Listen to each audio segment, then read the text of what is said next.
안녕하십니까, 김현치입니다. 오늘 전해드리는 소식은 쏘카의 이용자가 차량 사고를 내는데 최종적으로 5천만 원의 손해배상 청구를 이제 받았다고 해요. 관련해서 가해자는 이제 신호 위반을 하면서 다른 상대방 차를 충돌을 일으켰고, 그에 따른 이제 손해배상 청구인데, 쏘카라든지 쏘카 페어링을 이용하실 때 좀 주의하실 사항이 있을 것 같아서 사고 분석과 함께 같이 여러분들에게 알려드리려고 합니다. 지금 바로 가시죠.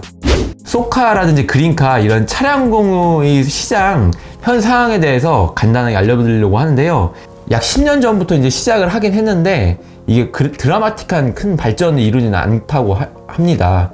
전 세계적으로도 시장은 커지고는 있다고 합니다. 시장조사 기관인 글로벌 마켓 인사이츠에 따르면요, 전 세계적으로 2019년 기준 25억 달러, 하나로 약 2조 7천억 원의 시장인데, 그 7년 뒤 2026년, 현재 기준으로 약 5년 정도 후죠. 그때 기준으로 90억 달러, 약 하나로 9조 7천억 원가량으로 약 3.6배의 성장세를 이룰 거라고 전망을 했다고 합니다. 전 세계적으로 증가되고 있는 차량 공유 모빌리티 서비스가 있는데, 이게 우리나라에선 크게 발전하지 못한 케이스가 되는데요. 그래서인지 이렇게 중고차 시장에도 나오고 있는데요. 최근에 쏘카가 아마 당근에서 중고차 거래를 할 수 있도록 이렇게 마케팅을 하고 있다고 기사도 본 것 같은데요. 그 발전하지 못하는 가장 큰 원인으로 이제 보면은 일단 불편함이 있는 것 같아요.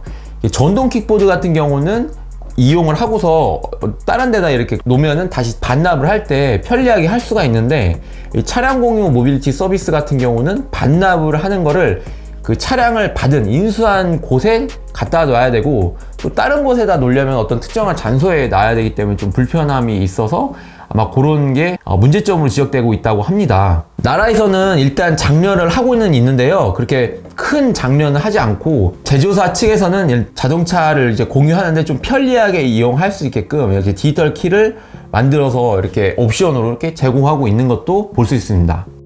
네, 그러면 그 사고가 어떤 사고였는지 간단하게 좀 알아보고 갈게요. 모트라인 구독자가 모트라인 측에 이렇게 얘기를 해서 영상을 만들어서 나왔는데요. 내용을 간단하게 한번 보시면요, 단순 신호 위반 사고였는데 이용자가 보험 처리 가능할 줄 알았으나 보장 불가 통보를 받고 5천만 원 손해배상액 청구를 받았다고 합니다. 근데 보면은 면책보험이 실행되지 않는 조건, 8조 금지 행위에 대한 내용이고요. 여기에서의 핵심은 음주운전, 음주 측정 거부, 무면허 운전, 난폭 운전, 보복 운전, 도주, 뺑소니 등 중에 등에 해당한다고 모트라인에서 밝히면서 이렇게 영상이 조금 이슈화 되고 있는 거죠. 근데 이제 대부분 우리나라 운전자들 같은 경우는 12대 중과실 중에 뺑소니, 음주, 무면허가 아닌 경우는 자차 보험을 통해서 이렇게 처리할 수 있고, 사고 부담금을 통해서 처리할 수 있는 걸로 되어 있죠. 이에 대해서 쏘카에서는 이 반박을 의견을 냅니다. 사고를 당하신 분은 약 16주 진단을 받았고 뒤쪽에 탑승한 2명이라고 합니다. 그리고 대인 대물 보험금 합의 1억 원 정도 넘는 대형 사고라고 합니다.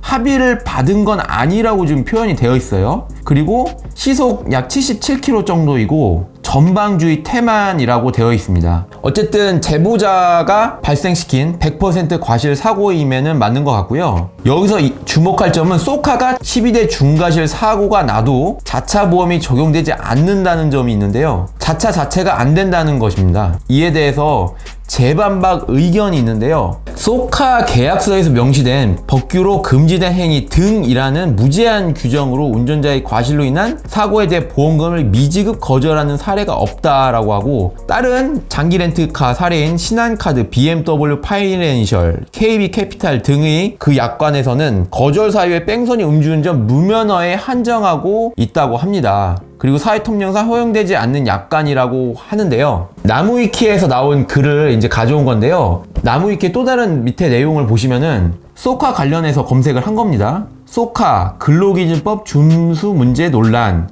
황당한 운영 규정, 반납 늦으면 페널티, 용의자 정보 안 준 쏘카, 뭐 이런 식으로 관련 세부 규정이 좀 황당하다, 좀 불합리하다라는 의견의 그런 기사가 같이 이슈화된 거가 따라다닌다는 것을 알 수 있습니다.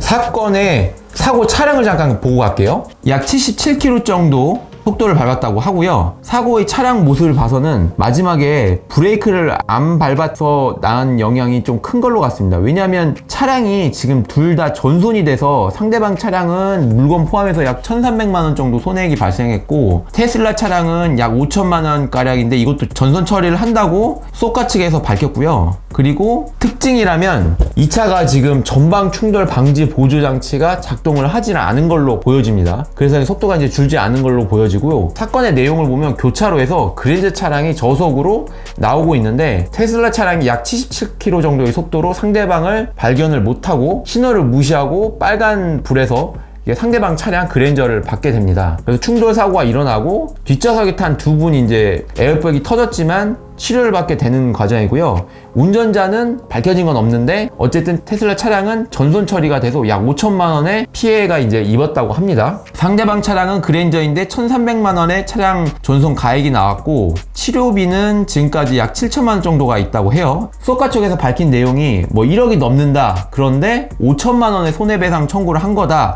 라고 이렇게 어필을 하고 있는 모습을 보여요. 하지만 여기서 중요한 거는 정확한 약관에 대한 공지가 좀 미흡하지 않았나라는 생각이 듭니다.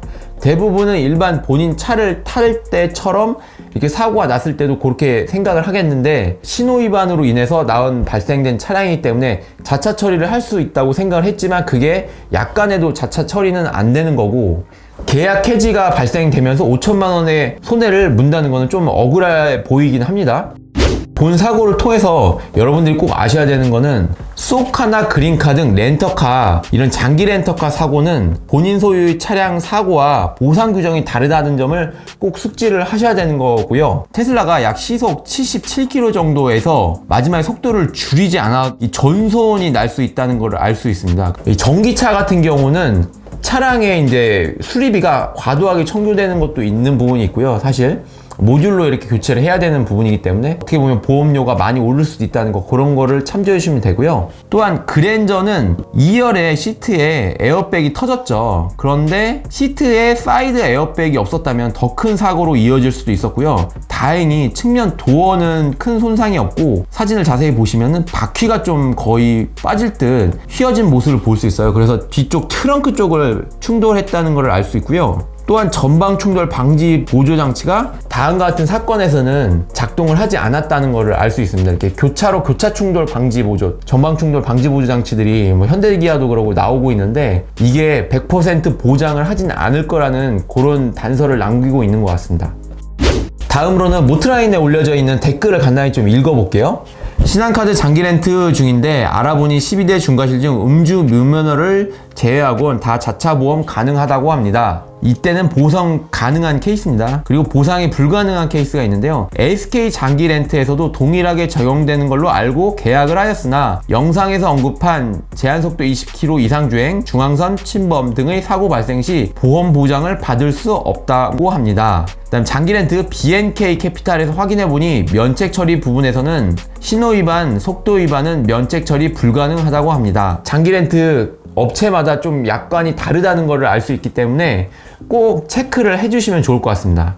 또 하나는 이런 케이스도 있는데요. 그린카 하루 빌려서 타다가 상대방 과실 100%로 사고 났었는데 사고 접수할 때나 반납할 때 고객센터 연락 안 됐는데 상대방에서도 100% 인정하고 100대 0으로 종료되었음에도 불구하고 수리기간 동안 운행하지 못한 비용 처리를 제가 다 했었습니다. 이런 사례도 있으니까요. 여러분 꼭 잘 알아두시고 사고가 나면 관련해서 약관들을 꼭 잘 따져보시면 좋을 것 같습니다. 오늘 결론, 쏘카, 그린카 공유 모빌리티 서비스의 장기 렌트 이용 시 또는 단기 이용 시에 꼭 약관을 잘 따져서 피해보는 일이 없도록 조심해야 할 것 같다.